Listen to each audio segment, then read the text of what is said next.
SIR అనగానే ఇప్పుడు బెంగాల్ గురించి మనం మాట్లాడాల్సిందే. ఇప్పుడు బెంగాల్‌లో ఎవరెవరు వీళ్ళు డెరెక్ ఒబ్రాయన్ దగ్గర నుంచి ఎంపీలందరూ కలిసి ఎలక్షన్ కమిషన్‌ని కలవడము. కలిసిన తర్వాత మాకు 7 నిమిషాలే టైమ్ ఇచ్చారు. Get out of my room అని చెప్పేసి ఎలక్షన్ కమిషనర్ అన్నాడు. సో ఓవరాల్‌గా మేము బయటకొచ్చాము. పెద్ద డ్రామా మళ్ళీ నడుస్తోంది. అండ్ ఈవెన్ ఇంకోవైపు అక్కడ అమిత్ షా అయితే నిజంగా పూర్తి కాన్సన్ట్రేట్ చేసి వెస్ట్ బెంగాల్ ఎలక్షన్స్ లో పనిచేస్తున్నట్టుగా మనకు కనబడుతుంది. పూర్తి ఫోకస్డ్ గా బెంగాల్ కరెక్ట్. ఎలక్షన్స్ లో గెలిపించడమే లక్ష్యంగా అమిత్ షా అక్కడ తిష్ట వేసుకొని పనిచేస్తున్నాడు లిటరల్ లో మాట్లాడితే. సో ఏ కాంబినేషన్స్ ఎట్లా ఉన్నాయి అసలు నిజానికి ఇప్పుడున్న పరిస్థితుల్లో పొలిటికల్ ఈక్వేషన్స్ ఏ విధంగా నడుస్తూ ఉన్నాయి? భారతీయ జనతా పార్టీ అధికారంలోకి రావడానికి ఛాన్స్ ఉందా? గతంలో లాగానే దగ్గరకు వచ్చేసి ఆగిపోయే పరిస్థితి ఉంటుందా ఇప్పటి వరకు సాయి గారు, జరుగుతున్నటువంటి ఎలక్షన్ ప్రచారం చూస్తే? సాయి గారు, వెస్ట్ బెంగాల్లో ఒకటి మనం గుర్తుపెట్టుకోవాలి. మమతా బెనర్జీ 15 సంవత్సరాల నుంచి అక్కడ పరిపాలిస్తున్నారు వాళ్ళు. ఆమె యొక్క ఫైటర్ ఇమేజ్ బిల్డప్ చేసుకుంది. నిన్న కూడా నేను ఒక ఆపెడ్ వచ్చింది టైమ్స్ ఆఫ్ ఇండియాలో దీని గురించి, ద వాకింగ్ దీదీ అని చెప్పేసి. ఆమె ఒక పాజిటివ్ నెగటివ్ కానీ ఒక ఇమేజ్ బిల్డప్ చేసుకుంది. నేను ప్రజల కోసం పోరాడతాను. అది బీజేపీ వైపు నుంచి కనిపించట్లేదు సాయి గారు. ఒకటి, బీజేపీకి లీడర్ లేరు అక్కడ. అమిత్ షా గారు 15 రోజులు వెళ్ళి వెస్ట్ బెంగాల్లో కూర్చోవాల్సిందంటే తెలిసిపోతే అప్పుడే మీకు తెలిసిపోతుంది బీజేపీకి స్టేట్ లెవెల్ లీడర్షిప్. సువేందు అధికారి ఉండొచ్చు, దిలీప్ ఘోష్ ఉండొచ్చు, వీళ్ళందరూ ఉన్నారు. కానీ బీజేపీ వైపు నుంచి మమతా బెనర్జీని ట్యాకిల్ చేయడానికి ఉన్న లీడర్షిప్ క్వాలిటీ బీజేపీలో లేదు ఎవరికి. And Amit Shah has to take it. And even Modi గారు కూడా ఇంత క్యాంపెయిన్ చేయాల్సి వస్తుంది అక్కడ. సో మమతా బెనర్జీ ఈసారి జరిగే ఓట్ దాంట్లో ఇప్పుడు మనం చూస్తున్న దాని ప్రకారం సాయి గారు 126 సీట్స్ ఉన్నాయి సాయి గారు, చాలా క్రూషియల్గా మమతా బెనర్జీ కోసం. ఇది basically Calcutta, north Parganas, 24 south Parganas, ఈ ఏరియాలో చుట్టుపక్కల ఉన్నాన్ని కలిసి 126 స్థానాలు ఉన్నాయి సార్. ఈ 120 స్థానాలే మమతా బెనర్జీకి ఆల్మోస్ట్ ఎవ్రీ టైం 70-80% సీట్లు ఇస్తున్నారు సార్. ఇది బేసిక్లీ ముస్లిం డామినేటెడ్ ఒకటి, భద్రలో ఓబీసీ, బీసీ కమ్యూనిటీ బెంగాల్లో, వీళ్ళిద్దరు కలిసి ఓటేస్తున్నారు. అదే మమతా బెనర్జీని ఎప్పుడు గెలిపిస్తారు. మనకు తెలిసిందే బీజేపీ 2011 ఎలక్షన్లో ఐ థింక్ వాళ్ళకి 1 సీట్ వచ్చింది సాయి గారు. దాని తర్వాత 2016లో వాళ్ళకు 70 సీట్లు ఎంత వచ్చింది. దాని తర్వాత ఈ last time they got 77 seats. మీరు బీజేపీ అసెండెన్సీ చూడండి సాయి గారు.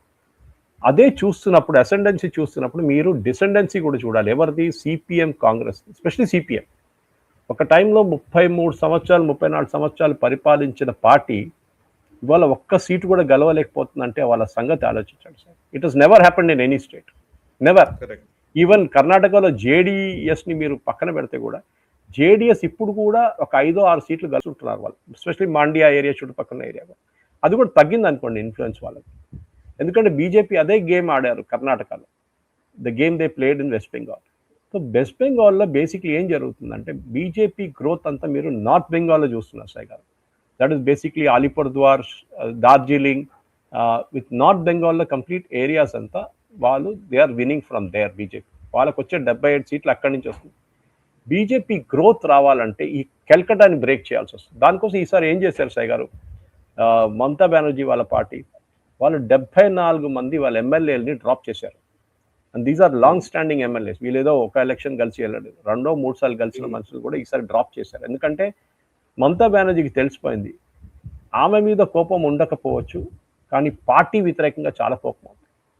యాంటీ ఇన్కంబెన్సీ అంటాం చూడండి. It is not in Kerala the anti incumbency is against Pinarayi Vijayan. In West Bengal the anti incumbency is against TMC as a party. వాళ్ళ ఎమ్మెల్యేలు, వాళ్ళ కరప్ట్ ప్రాక్టీసెస్, వాళ్ళ లా అండ్ ఆర్డర్, అక్కడ జరిగే మర్డర్లు, అక్కడ జరిగే rape, this is impacting the party big time.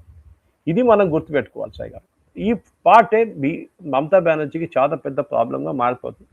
నేను ఇప్పుడు కూడా చెప్తున్నాను సాయి గారు, ఈ ఎస్ఐఆర్ ప్రాసెస్లో హిందువులు ఎక్కువ బయటపడ్డారు సాయి గారు. హిందూ ఓట్లు పోయిన ఎక్కువ, especially Matua community votes who came from Bangladesh.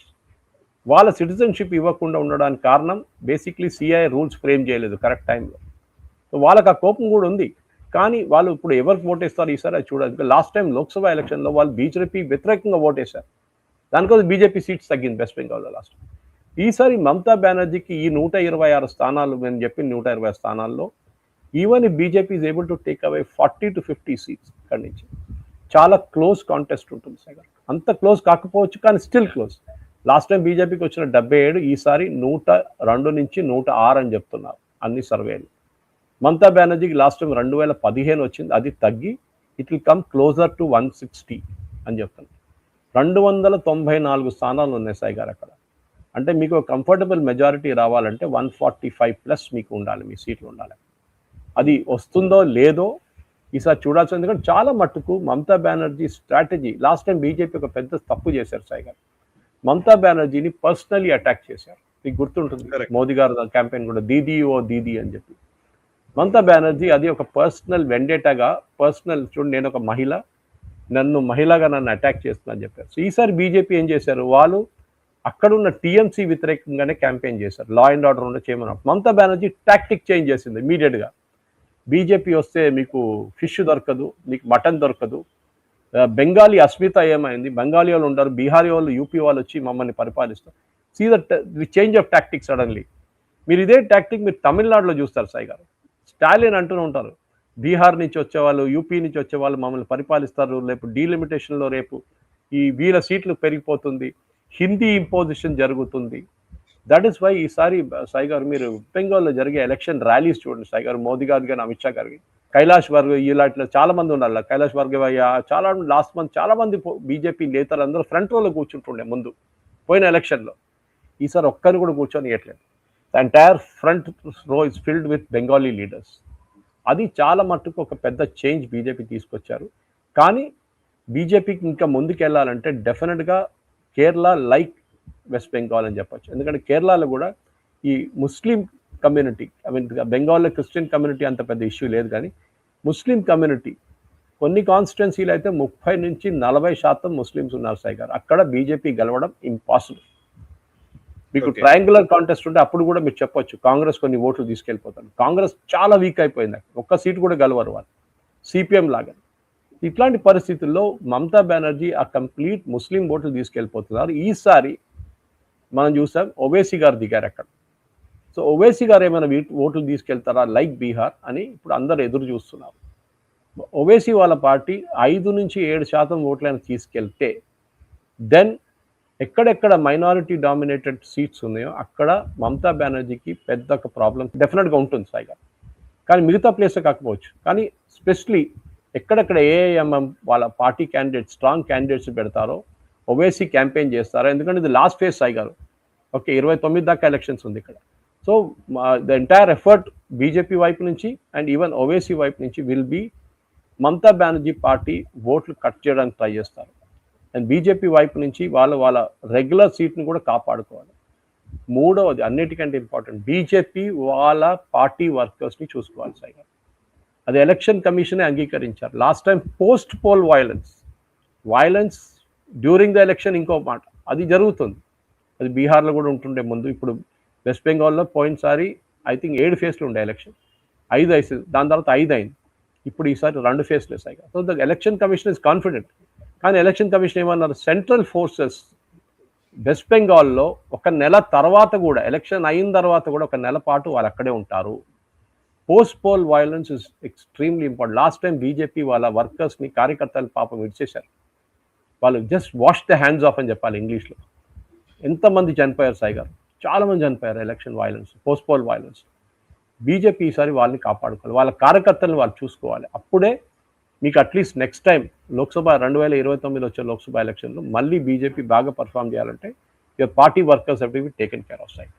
Super, correct sir, correct చెప్పారు. అంటే ఓవరాల్ గా ఇప్పుడున్న పరిస్థితుల్లో చూస్తే అంటే బెంగాల్లో అధికారంలోకి రావడానికి అవకాశాలు ఉన్నాయంటారా? సింపుల్ సింగిల్ వర్డ్ లో ఒకవేళ. నో సాయి, డౌట్ఫుల్ సాయి గారు. Let us be very practical. చెప్పడానికి కోసం బీజేపీ లీడర్లు చెప్తారు, కానీ యాజ్ అ మీడియా ప్రొఫెషనల్ మనం చాలా కేర్ఫుల్ ఉండాలి. ఎందుకంటే దీని ప్రాక్టికాలిటీ మనకు తెలిసిపోయింది చాలా మటుకు. ఎక్కడెక్కడ మైనారిటీ డామినేటెడ్ సీట్స్ ఉన్నాయో అది ఎక్కువ ఉన్నాయి. న్యాచురల్లీ బీజేపీకి మైనారిటీ డామినేటెడ్, స్పెసిఫిక్ మైనారిటీ అనగానే దట్ ఈస్ ముస్లిం డామినేటెడ్ సీట్స్లో బీజేపీకి సీట్స్ రావు. ఎస్, హిందూ డామినేటెడ్ ఏరియాస్లో సీట్లు పెంచుకోవచ్చు వాళ్ళు. If they can go to 125, 120 దాకా తీసుకెళ్తే సాయి గారు, బీజేపీ విల్ బీ ఇంకొక 5-10 సంవత్సరాల తర్వాత కర్ణాటకలో ఏం జరిగిందో జేడీఎస్తోని, అదే బీజేపీ డెఫినెట్లీ బెంగాల్లో కూడా చేయొచ్చు. కానీ దాని టైం పడుతుంది. But with Muslim dominated seats మీరు ఏం చేయలేరు సాయి గారు, అబ్సల్యూట్లీ నో ఛాన్స్. లైక్ కేరళలో, నార్దర్న్ కేరళలో బీజేపీని ఒక సీట్ గెలవమనండి, వాళ్ళు గెలవలేరు. వాళ్ళు మ్యాక్సిమం కాసర్గోడ్ నుంచి ఒక సీట్, నీలేశ్వరం నుంచి ఒక సీట్ కలిసొచ్చు కేరళలో, because they are Hindu dominated. కానీ మెజారిటీ కోഴിకోడ్ కానీ, మలప్పురం కానీ, వయనాడ్ లాంటి place it's impossible. Same story in West Bengal Sai garu. Correct. మిమ్మల్ని ఈ ఎస్ఐఆర్ ప్రాసెస్ని ఇంత వ్యతిరేకించిన మమతా బెనర్జీ ఎందుకంటే న్యాచురల్లీ ఆమె వైపు నుంచి, ఆమె సీట్ల నుంచి, ఆమె కాన్స్టిట్యున్సీ నుంచి కూడా చాలా మటుకు ఓట్లు పోయినాయి. ఒక్కటే అనాలిసిస్ ఏం చేయాలంటే సాయి గారు, ఇప్పుడు కూడా నేను ఐఎమ్ ట్రైంగ్ టు డౌన్లోడ్, కానీ బెంగాలీలో ఉంది లాంగ్వేజ్ మొత్తం. ఎలక్ట్రల్ రోల్స్లో ఎంతమంది ప్రతి కాన్స్టిట్యున్సీ నుంచి తీసేశారు. ఇప్పుడు డిస్ట్రిక్ట్ వైజ్ డేటా వచ్చింది మనకి. డిస్ట్రిక్ట్ వైజ్ డేటా పనికిరాదు. పర్ కాన్స్టిట్యున్సీలో లాస్ట్ టైం టీఎంసీ ఎన్ని ఓట్లతో గెలిచారు, అక్కడ ఎంతమందిని లిస్ట్ నుంచి తీసేశారు. ఇది చూస్తే మనకు తెలిసిపోతుంది, is are an element of probability that BJP can win అన్నమాట. మమతా బెనర్జీ ఇంత ప్యానిక్ ఎందుకు అయిందంటే ఇదే కారణం సాయి గారు, ఆమెకు భయం ఇది. ఓకే. మార్జిన్ తక్కువ ఉన్న సీట్లలో బీజేపీ గెలవడానికి ఛాన్సెస్ ఉన్నాయి, ప్రొవైడెడ్ ఎస్ఐఆర్ లిస్ట్లో జరిగిన ఓటింగ్ కరెక్ట్గా ఆ రోజు కూడా 80 నుంచి 90% ఓట్లు వెస్ట్ బెంగాల్లో జరిగితే Mamata Banerjee will be in trouble. ఆమె ఓడిపోతుందని చెప్పట్లేదు, షీల్ బి ఇన్ ట్రబుల్ అంతే. ఈ వీడియో మీకు నచ్చినట్టయితే లైక్ చేయండి, 10 మందికి షేర్ చేయండి, అలాగే కామెంట్ల రూపంలో మీ అభిప్రాయాలను మాతో పంచుకోండి. Nationalist hub group of channels ను సబ్స్క్రైబ్ చేసుకుని తెలుగునాట జాతీయవాద జర్నలిజాన్ని ప్రోత్సహించండి. ఈ వీడియో కింద ఉన్న బెల్ ఐకాన్ పై క్లిక్ చేయడం మర్చిపోవద్దు.